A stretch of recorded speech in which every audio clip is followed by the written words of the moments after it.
जावा में final keyword बहुत ही famous interview topic है और इसके ऊपर कोई ना कोई इंटरव्यू क्वेश्चन पक्का पूछा ही जाता है, भले आप फ्रेशर हो या फिर एक्सपीरियंस्ड हो।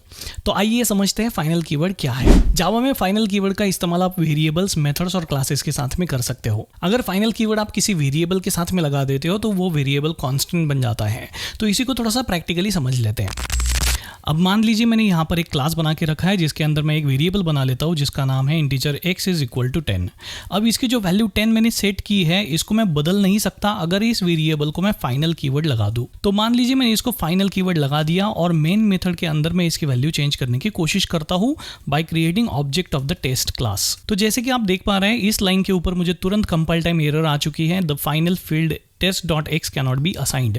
मतलब यहाँ पे मैंने इस वेरिएबल को फाइनल करके रखा है, इस वजह से मैं इस वेरिएबल की वैल्यू पूरे प्रोजेक्ट में कहीं पर भी चेंज नहीं कर सकता।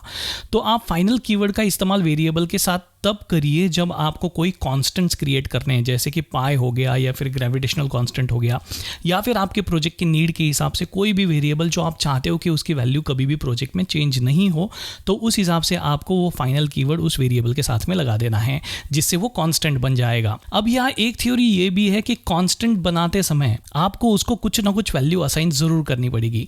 मतलब मान लो मैंने यहाँ पे फाइनल इंटीजर x लिखा लेकिन इसको कोई वैल्यू असाइन नहीं की, तो इस केस में मुझे यहाँ पे एरर आ जाएगी कंपाइल टाइम और ये बोलेगा the blank final field x may not have been initialised.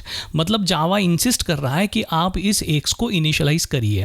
इसका मतलब ब्लैंक फाइनल वेरिएबल हम बना सकते हैं क्या? तो बिल्कुल नहीं बना सकते। बट इसके ऊपर एक ट्विस्ट है। इंटरव्यू में आपको क्वेश्चन पूछा जाता है कि can we create a blank final variable, और हम इसका आंसर नो कर देते हैं। बट ऐसा नहीं है, यहाँ पे हम ब्लैंक फाइनल वेरिएबल बना सकते हैं, लेकिन इसके लिए एक जुगाड़ है।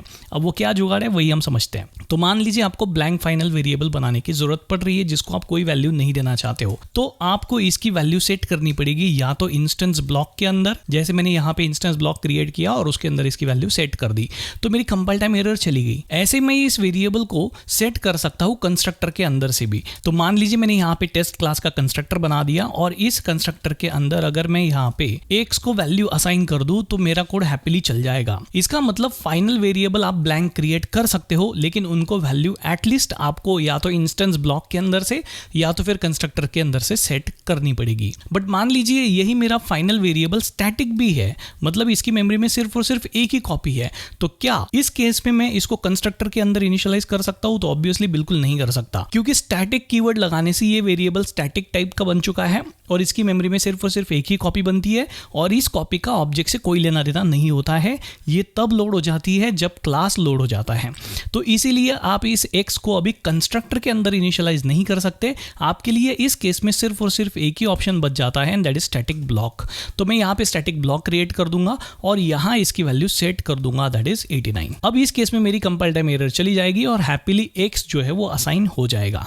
तो इन शॉर्ट हम ऐसा बोल सकते हैं कि फाइनल वेरिएबल अगर आप बना रहे हो तो उनको मेमोरी में स्टोर होने से पहले कुछ ना कुछ वैल्यू आपको असाइन करनी पड़ेगी, और वो वैल्यू अगर असाइन हो चुकी है तो उसको वापस से री असाइन नहीं किया जा सकता। अब बात करेंगे फाइनल वेरिएबल अगर मैं किसी मेथड के साथ लगा दूं तो उसका क्या असर होता है।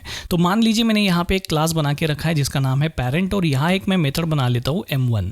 अभी इस मेथड को मैं पब्लिक कर देता हूँ और यहाँ पे इसको फाइनल कीवर्ड असाइन कर देता हूँ। अब ये मेथड फाइनल हो चुकी है। अगर मैं इस मेथड को चाइल्ड क्लास के अंदर ओवरराइड करने की कोशिश करूं तो मुझे तुरंत यहां पर कंपाइल टाइम एरर आ जाएगी, can not override the final method from parent.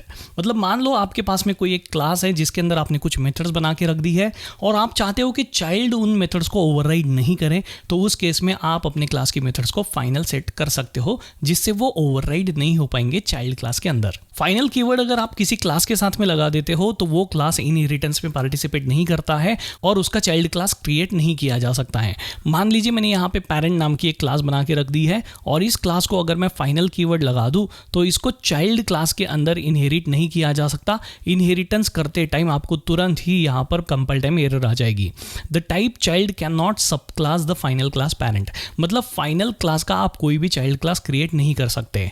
इसका एग्जाम्पल आपको जावा के अंदर भी मिल जाता है जहां पर स्ट्रिंग क्लास आपको फाइनल देखने को मिल जाती है। इसका मतलब जावा के अंदर आप स्ट्रिंग क्लास का चाइल्ड क्लास नहीं बना सकते, जबकि एक्सेप्शन जैसे क्लासेस का आप चाइल्ड क्लास बना के अपने खुद के कस्टम एक्सेप्शंस डिजाइन कर सकते हैं। So that is it about the final keyword. If you like this video, like it and share it with your friends. Thank you for watching.